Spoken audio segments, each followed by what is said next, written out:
আলাইকুম এভরিওয়ান, আরেকটা নতুন ব্লগ নিয়ে চলে আসলাম। আশা করছি সবাই ভালো আছেন এবং আমিও আপনাদের দিয়ে অনেক ভালো আছি। আজকের ভিডিওটা কিন্তু অনেক স্পেশাল, কারণ আজকে আমাদের কোরবানি গরু কিনা হবে। আমি তো সকাল থেকে অনেক এক্সাইটেড ছিলাম, তো কেমন গরু কিনা হলো সেটা কিন্তু আমি ভিডিওতে শেয়ার করব।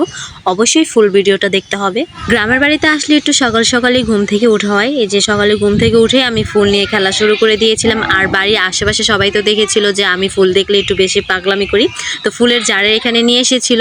তারপর সকালে নাস্তাটা করে ফেললাম খিচুড়ি আর ডিম দিয়ে। খাওয়া দাওয়া শেষ করে চলে আসলাম দিঘির পাড়। দিনের বেশিরভাগ সময় তো আমার এখানেই কাটানো হয়, কারণ প্রচুর পরিমাণ বাতাস আর আশেপাশের পরিবেশটাও হচ্ছে দেখার মতো। এই যে এখানে বসে বসে ভিডিওর ভয়েস দিচ্ছি, অনেক ভালো লাগছিল। যাই হোক, ভিডিওতে চলে আসি। এটা ছিল আপুর দেবর। তো সানজিদ ভাইয়া তো একটা পোকা নিয়ে আমাদের সবাইকে ভয় দেখাচ্ছিল।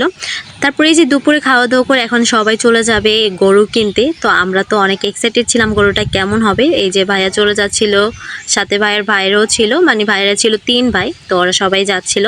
ওরা তো ওইদিকে গরু কিনতে গিয়েছিল। আর এখন 3:30 বাজে। সামিরা সাফনা ঘুমাচ্ছিল, যে ভাবলাম একটু ঘুমিয়ে নিই।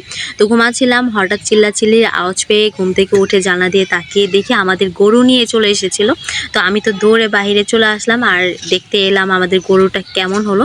তো এখানে 3টা গরু আনা হয়েছে একসাথে, মানে বাড়ির আত্মীয় স্বজনরা মিলে। আর আমাদের গরুটা ছিল এইটা। তো কেমন হয়েছে অবশ্যই কমেন্টে জানাবা। আমার কাছে তো অনেক পছন্দ হয়েছে। শুধু আমি না, ঘরে সবাই গরু দেখার পর অনেক পছন্দ করেছে। যাই হোক, এখানে দাঁড়িয়ে দাঁড়িয়ে গরু দেখছিলাম। আশপাশে আরো অনেক গরু ছিল, সবাই তো অনেক আনন্দ করছিলাম, অনেক মজা করছিলাম। এদিকে গরুকে একটু আদর করতে গিয়েছিলাম। আমার তো অনেক ভয় লাগছিল যদি লাথি মেরে দেয়। গরুটা দেখে যতটা খুশি লাগছিল ঠিক ততটাই কষ্ট লাগছিল, কারণ আজকে ওদের শেষ দিন। যাই হোক, এখানে ভিডিও করতে করতে হঠাৎ আমার সামনে একটা আম পড়েছে গাছের থেকে। আর একটু হলো আমার মাথায় পড়তো, ওইটা নিয়ে অনেক হাসাহাসি করছিলাম। তো এটা সানি ভাইকে দিয়ে দিলাম, সানি ভাই আমটা খেয়ে নেবে।